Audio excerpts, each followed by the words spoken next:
Mes chers collègues, Madame la Présidente, Monsieur le Ministre, Monsieur le Président, Monsieur le rapporteur, nous y voilà, une loi sur l'aide publique au développement est arrivée. On a bien cru qu'elle ne viendrait jamais, comme l'Arlésienne, on en parlait, mais personne ne l'avait jamais vue. Cette loi a d'ailleurs mis tellement de temps à parvenir jusqu'à nous qu'elle en porte les stigmates. Une très large part du cadre de partenariat global de cette loi ne prend en fait que les conclusions du Comité interministériel de la coopération internationale et du développement de 2018. Et la programmation financière de la loi débute en 2020. Enfin, je dis programmation, mais ça n'en est pas vraiment une puisqu'elle s'arrête en 2022. Tout ceci est donc très décevant, sauf si vous votez évidemment l'amendement que vous proposent les députés communistes qui vise à supprimer le mot « programmation » du titre. Là, au moins, nous serions plus honnêtes, car c'est justement la notion de programmation qu'attendaient avec impatience tous les acteurs de la solidarité internationale qui mènent un formidable travail au quotidien pour lequel il est important de se projeter, justement. Et ce ne sont pas les seuls sujets de fond qui nous déplaisent. Les députés communistes regrettent profondément que la question de la paix ne soit pas prépondérante dans ce projet de loi. Pourtant, c'est le seul objectif à avoir pour lutter contre les inégalités mondiales et pour le développement solidaire. À ce titre, la diplomatie, le respect des droits de l'homme, la construction de services publics et de règles acceptées par tous est le véritable enjeu. Et le respect de règles communes va de la communauté locale à la communauté internationale. Or, il n'y a aucune mention du fait que la France respectera explicitement toutes les résolutions votées par les Nations unies. Ces résolutions forment pourtant la base du vivre ensemble mondial, parce qu'elles énoncent des solutions négociées et acceptées, parfois difficilement, par chacun des pays du monde. J'espère que vous corrigerez cela en votant nos amendements allant dans ce sens. Le respect du droit international est donc la solution prioritaire pour une paix juste et durable, elle-même préalable, indispensable au développement. Imaginez un seul instant le Moyen-Orient sans le conflit israélo-palestinien. Imaginez l'Afrique du Nord sans le conflit du Sahara occidental. Certes, les vendeurs d'armes y perdraient, mais la population, elle, pourrait se développer bien plus harmonieusement. Et les États ainsi reconnus pourraient mutuellement coopérer. Dans ce combat pour la paix, la France a un rôle particulier qu'elle ne doit pas oublier et qui ne figure pas explicitement dans le texte. Elle est membre permanente du Conseil de sécurité des Nations unies. Elle se doit d'être exemplaire. Cette responsabilité est diplomatique et non militaire. C'est une différence majeure qui n'est pas assez mise en évidence dans ce projet de loi.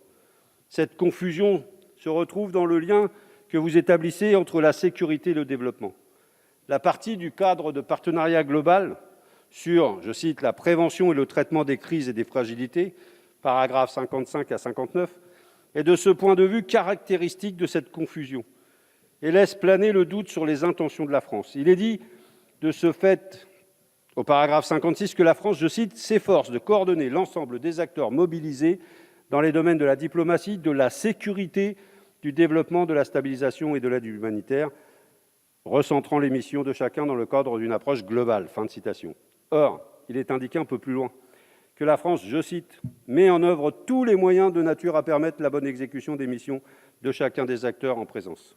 Est-ce que ça veut dire que la France mettra en œuvre tous les moyens de nature à permettre la bonne exécution de sa mission sécuritaire? Est-ce que cela signifie que la France interviendra au niveau sécuritaire partout où elle le jugera nécessaire? Si le besoin de déployer de manière contiguë les différents axes d'intervention humanitaire, de stabilisation et de développement est réel, les députés communistes sont extrêmement méfiants sur l'irruption du secteur de la sécurité dans ce schéma. Cette irruption perturbe en plus les principes de neutralité, d'impartialité et d'indépendance des interventions humanitaires. Et ce type d'orientation sécuritaire fait toujours planer le doute sur les intentions de la France lorsqu'elle intervient quelque part dans le monde. Car la France a souvent eu recours à la ruse de l'ingérence militaire, voire humanitaire, pour sécuriser ses intérêts, comme par exemple l'uranium au Niger. Et que penser de ce qu'elle a fait en Libye? Monsieur le ministre, que vous indiquiez dans la loi que la France se réserve le droit d'intervenir partout, ou que vous dites mardi en séance des questions au gouvernement que l'aide publique au développement est un outil de puissance au service de la France, nous inquiète beaucoup. Cela nous inquiète pour le rôle que la France se donne en tant qu'État pourvoyeur d'aide publique au développement. Car qui dit un instrument de puissance au service de la France, dit forcément instrument au service des intérêts de la France. Et c'est comme cela que nous avons compris les notions, je cite le texte, d'exigence accrue vis-à-vis des pays partenaires ou de logique de réciprocité, alinéa 26 du cadre de partenariat global, pour que vous puissiez bien suivre les citations que je fais. Donc pas question pour les députés communistes de voter un projet de loi qui tord l'aide publique au développement pour en faire un instrument de plus au service de notre puissance. Nous ne pouvons pas utiliser l'aide publique au développement pour notre puissance sur le dos d'États plus pauvres. L'aide publique au développement, pour nous, ça ne peut pas être une simple projection des égoïsmes nationaux. C'est une péréquation internationale indispensable qui corrige les inégalités mondiales. La croissance économique, le productivisme et l'extractivisme ont permis aux pays du Nord de s'enrichir considérablement durant près d'un siècle. Mais cela a été fait au détriment des pays les plus pauvres de la planète. Et aujourd'hui, ce culte de la croissance empêche les pays riches d'avancer vers une société post-capitaliste où le profit ne serait plus l'alpha et l'oméga. Pourtant, vu les signaux environnementaux et sociaux, il serait grand temps. Cette croissance économique a eu des effets positifs, c'est certain, mais les effets négatifs deviennent insoutenables. Les limites de la planète ont été atteintes et on ne peut plus continuer comme ça. Il faut désormais travailler à autre chose pour la planète. L'aide publique au développement devrait être un outil pour aller collectivement de l'avant, pour que toute l'humanité vive correctement sur notre planète. Et pour cela, il faut commencer par changer ce que l'on perçoit comme étant de la richesse. Il faut en finir avec la mesure du produit intérieur brut, cette religion qui nous mène tout droit à la catastrophe.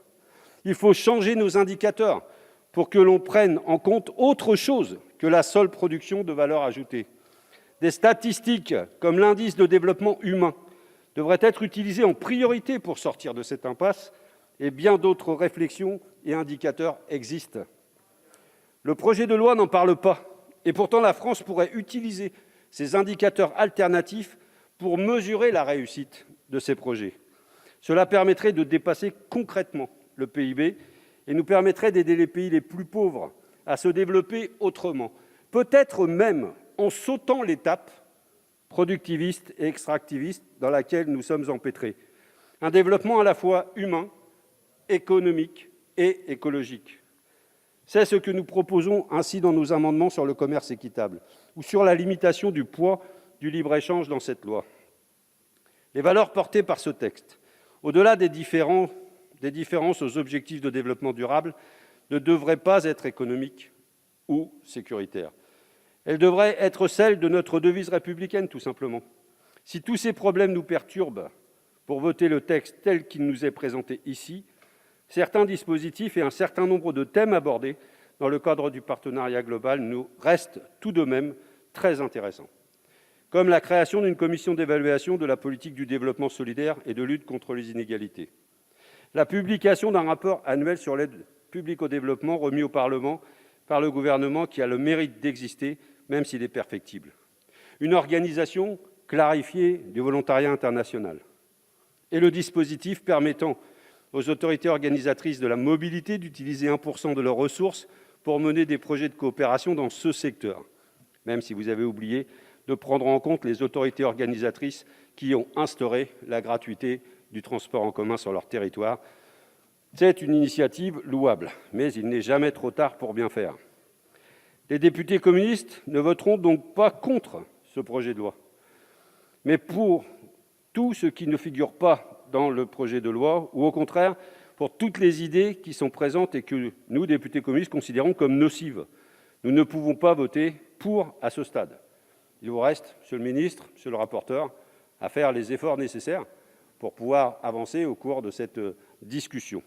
Monsieur le ministre, pour terminer, l'évolution de votre discours montre en tout cas que vous avez entendu ce qui a été dit en commission, ce qu'ont dit les uns et les autres des commissaires de la commission des affaires étrangères.